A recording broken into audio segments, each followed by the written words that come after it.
Ahoy there! Captain Benzie here, coming at you with another video for Infinite Lagrange.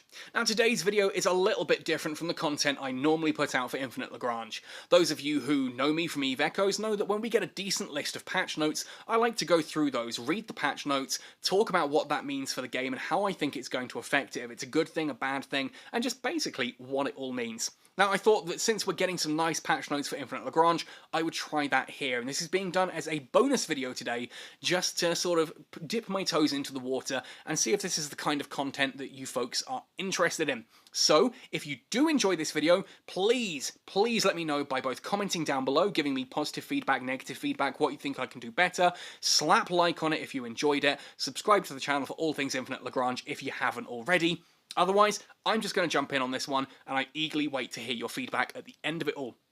So, as each week, the server is going to undergo maintenance at 7 o'clock UTC on Wednesday, and it'll take approximately an hour and a half to complete. When it comes back up, you usually get an amount of Proxima coins. I think it's usually around about 150, which is awesome because that's your day's reduced cost black market crate ready for you to try and get some new blueprints. And talking about getting new blueprints, that is one of the opening themes here with this week's patch notes. So this is the patch notes for the week of the 4th of August, and the updates are as follows. Number 1. New docking points have been found in the Lagrange network. During the first phase of star system exploration, a brand new type of docking point has been discovered. After docking your base to one of these docking points, you will get the temporary authorization of the corresponding blueprint, with which you can build ships. The Fighter Research Center will give you the A-101, the Rational Combat Attacker. The Corvette Research Center will give you the Wildfire Torpedo Corvette. The Sacrum Chew Imperium Destroyer Research Center will give you a Helios Cannon Assault Ship. The Carrier Research Center will unlock the CV-3000 high-speed carrier for you. This docking point relevant feature will only be available on the newly launched servers after the maintenance end. So if you're on a server that's not a new one, you won't get this there. This is something that will then apply to future servers that you join. Now, I quite like this. This is an interesting new ability here. Essentially, what it's allowing you to do is, rather than just dock your base at things like asteroids to get the additional production from those, or at various different stations that might increase the, like you can dock at different stations that might increase the amount of fleet points that you have, or the size of your warehouse, things like this. This actually gives you a temporary ability to build certain ships. So if you really are struggling for fighters or corvettes, for example, you can dock at a fighter research center or a corvette research center, and you can build a whole load of these. Now, I think from the way that this is worded, this is a temporary authorization, it says, that you'll be only able to build these if you're docked to that station. But I don't think that they're just going to disappear from your fleets if you later undock. It's just you can only build whilst you are docked to those stations, which actually is really quite cool. It means that you need to think about, do I want any of these in my fleet? And if you do, you dock at one of those stations, you build those, and then you either decide to redock elsewhere for something more useful, but then if you lose those ships, you're going to have to return back to that outpost in order to, to dock again. It's going to be an interesting point fighting over those resource nodes as well. If you're in a union and you vacate one of these stations and you decide you want to come back to it and you find that another union has taken it over, well, you might end up actually getting into a bit more PvP conflict, which I'm kind of all for. It's a new interesting mechanic.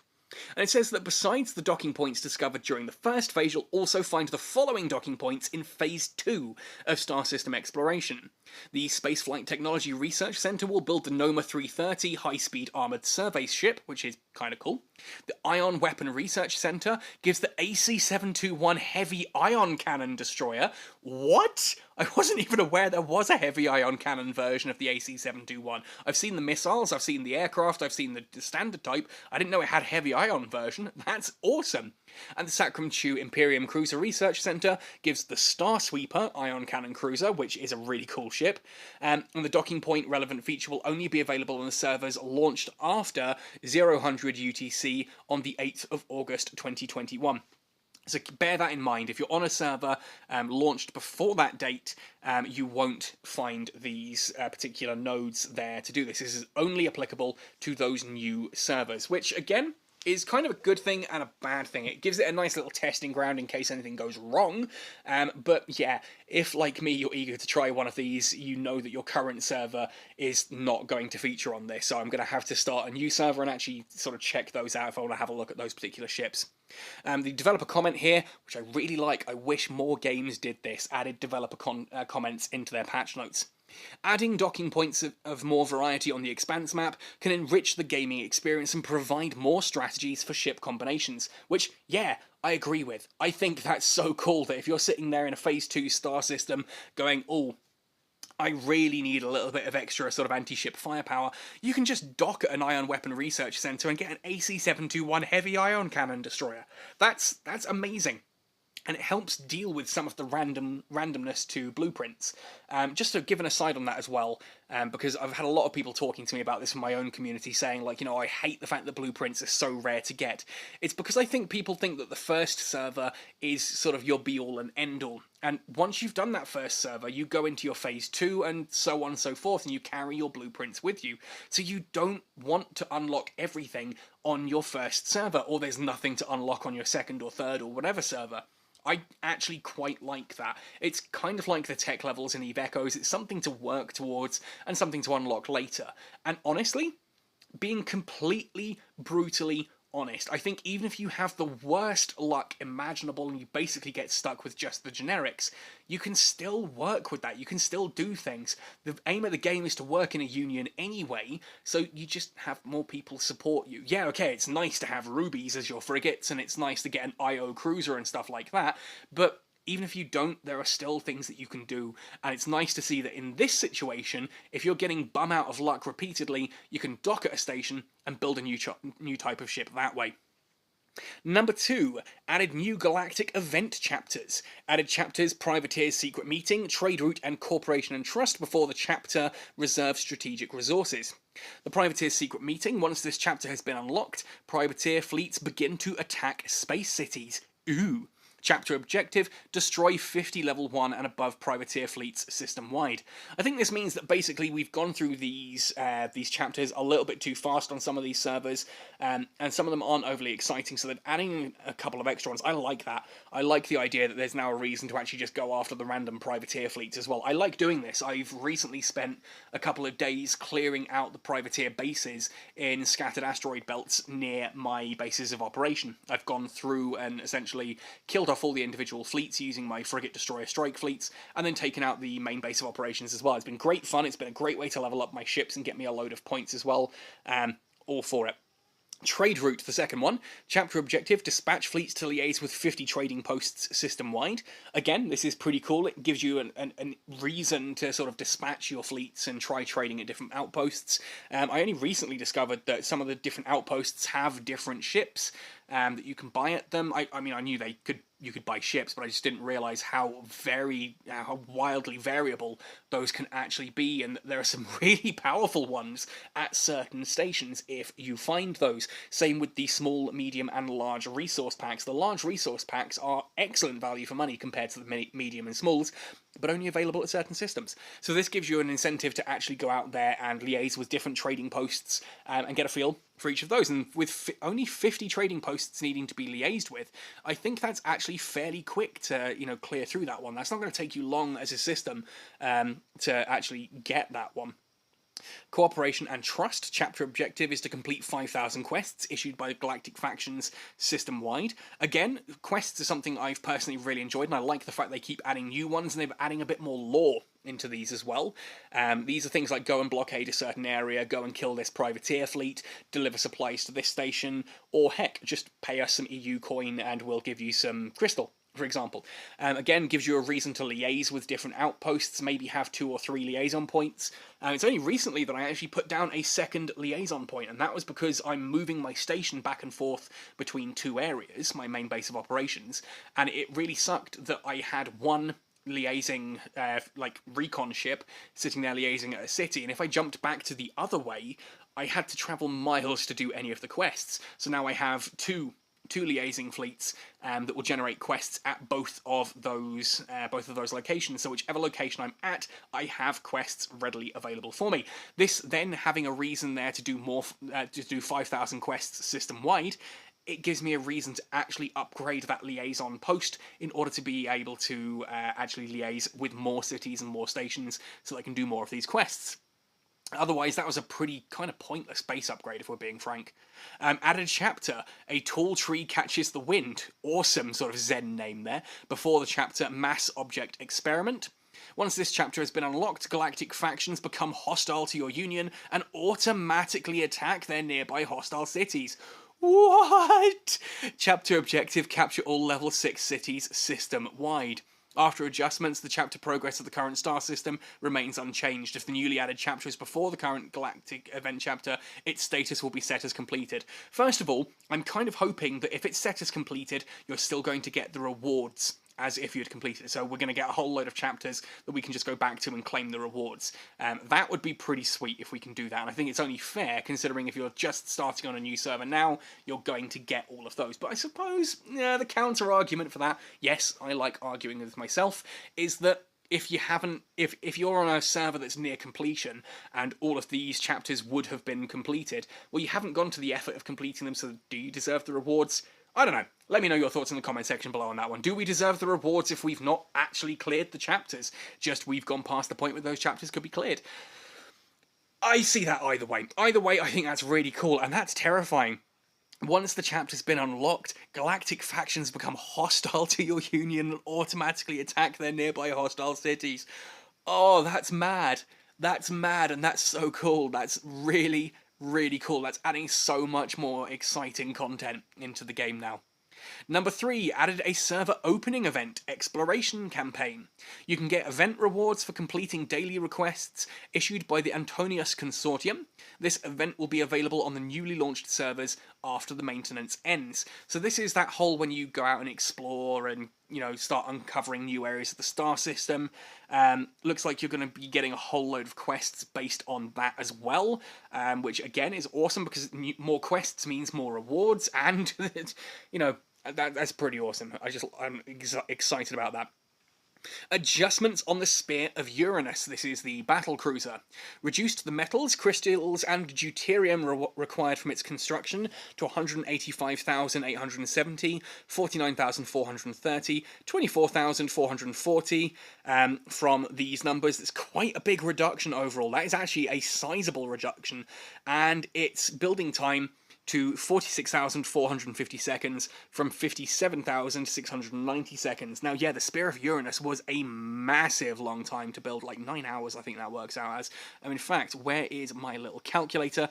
Let's actually pull that up and have a little look-see. So we are now at 46,450 seconds, which if we divide that by 60 is 774 minutes, which again, if we divide that by 60, is 12 hours. So yeah, it's gone down a lot, whereas before it was 57,690 seconds. Divide that into minutes and then divide that into hours. Yeah, it was 16 hours before, so it's a massive reduction. There's 4 hours reduction and lower costs. Adjusted the BM 12x250 generic missile launcher array to the 12x250 generic missile launcher array. That hasn't changed anything there. Its attacks per round to 12 from 32, and its damage output duration per round of attack to 12 seconds from 32 seconds.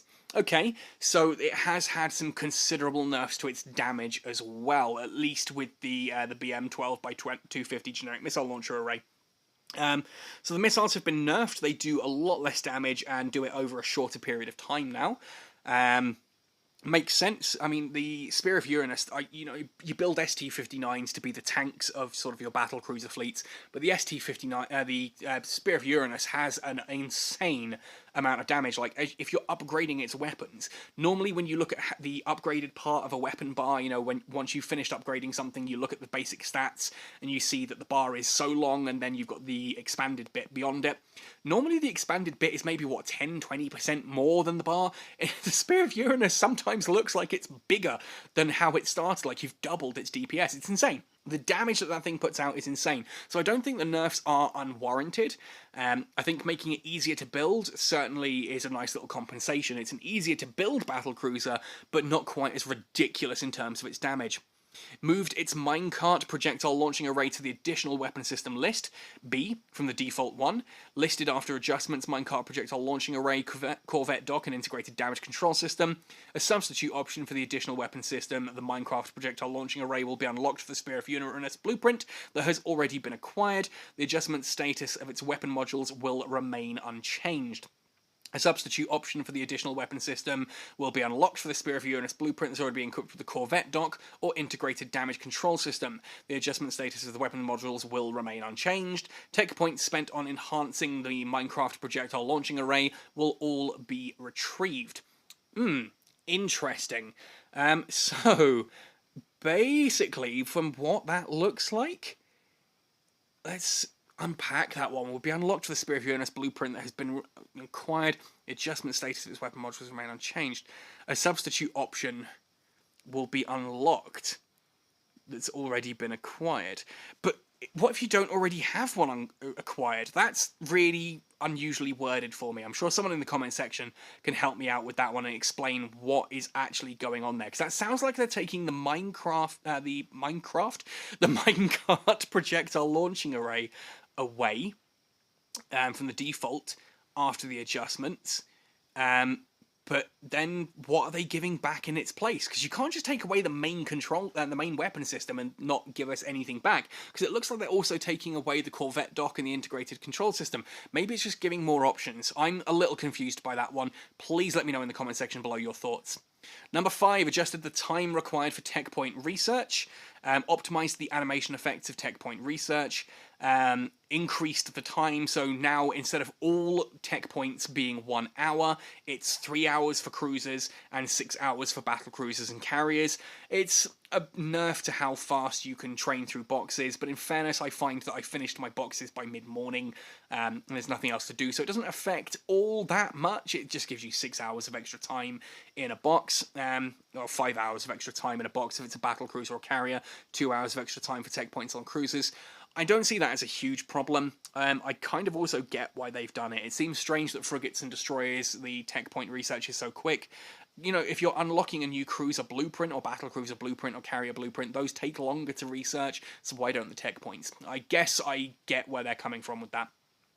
Adjusted the lineup of privateer fleets. Ah, you should be careful while encountering these new ships deployed by privateers. XT-8, dual-purpose landing ship, the XT-8 armed missile survey ship, the XT-10 torpedo destroyer, XT-20 escort cruiser, XT-20 aircraft cruiser, XT-20 auxiliary cruiser, and indefatigable missile battle cruiser.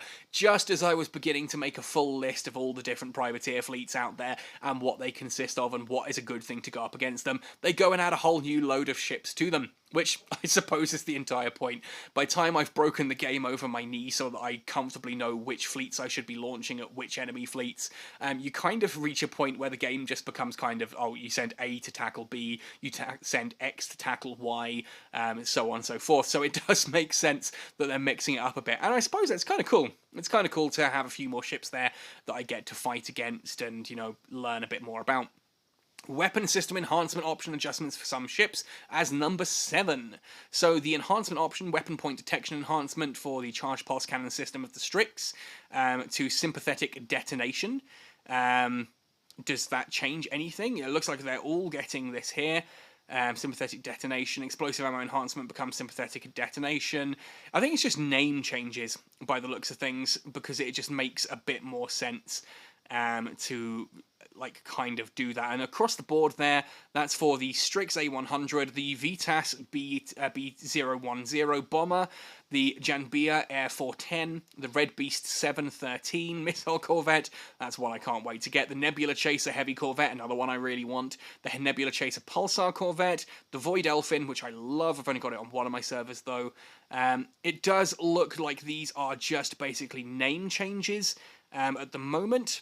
The enhancement option, explosive ammo enhancement for the Eternal Polaris Mark 1B projectile launching system for the Mare Serenitatis, anti-aircraft frigate to reactive explosive warhead. All of these, as I'm looking at them, basically Yeah, it seems to just be name changes. They're still going to do the same things.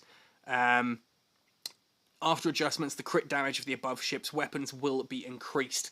Um, yeah, these are all basically the ones that increase the how they affect like weapon critting and things like that. So maybe sympathetic detonation is one that already exists in the game, and the name change means that they're kind of changing it from the previous one that was all like reactive explosive warhead and things like that. I know that these are weak point detection enhancement is 100% one of the one of the enhancements that you use for increasing the amount of damage that that your critical hits do. I use that a lot on the CVM, the missile corvette, because it seems to be a great way to increase its damage. Like, you can just go for the flat damage increases on that, but putting in the ones that actually increase its critical damage seem to overall do massive increases. They do a lot more damage now than my CVIs do. So that's pretty cool. We're getting some crit changes there to those. Number 8, added new quests issued by Space Cities, and a bug fix. Fixed a bug where fleets would participate in battles while on their way to execute the reinforce command. Yeah, thank you for this, because that has caused me a couple of times to apparently blow up enemy well, not even enemy miners. The server we're on, we've actually got quite a few sort of peace alliances and peace pacts between different unions, and it's certainly not fun when I get a notification that my fleet has entered battle 2 hours earlier than it's supposed to arrive at reinforcement, and when I log in, it turns out they just randomly decided to take out someone's, X-20, large industrial ships and things like that en route. They just decided that they were going to take a quick detour, blow up some miners, and off they go. So that's a nice little fix there if it stops that happening. So basically what we're looking at there is some changes to a lot of the like the corvettes and fighters. The winged hussar, I notice, is in there as well. And Constantine the Great, one of the multi-role battle cruisers, in regards to how their critical damage is going to be applied. The privateer fleets are getting their lineup changed. We're getting some changes. The tech points are going to take a little bit longer for cruisers, battle cruisers, and carriers, which makes sense. Nerfs to the Spear of Uranus, although I'd probably call it more adjustments than nerfs. It's a weaker ship than it was before, but it's still going to be a pretty powerful ship looking at those stats. It just is also going to be a lot cheaper and quicker to build, which is nice. And whole new changes there to the chapters, loads of new chapters, loads of new content for us to go through, and the ability to build new ships depending on where you're docked. To me, that's pretty exciting. There's a lot of exciting new content there, some adjustments to some ships. I'm pretty pleased with this, and I can't wait to give that a try tomorrow. Let me know your thoughts and opinions in the comment section below as well. I'd love to know what you think, if you think I've missed something drastic there. I'd like to have a discussion. I want more discussions regarding Infinite Lagrange, sort of interact with you folks a bit more, get a feel for what you enjoy about the game, what you think, what you like, how you feel balance is, all that kind of thing. I just want to talk more about Infinite Lagrange, basically. I love this game, I'm thoroughly enjoying it, and I just want to talk about it a bit more. Anyway, folks, thank you for watching this one right the way to the end. Please give me your feedback constructively in the comments. Otherwise, happy sailing, and see you in Infinite Lagrange.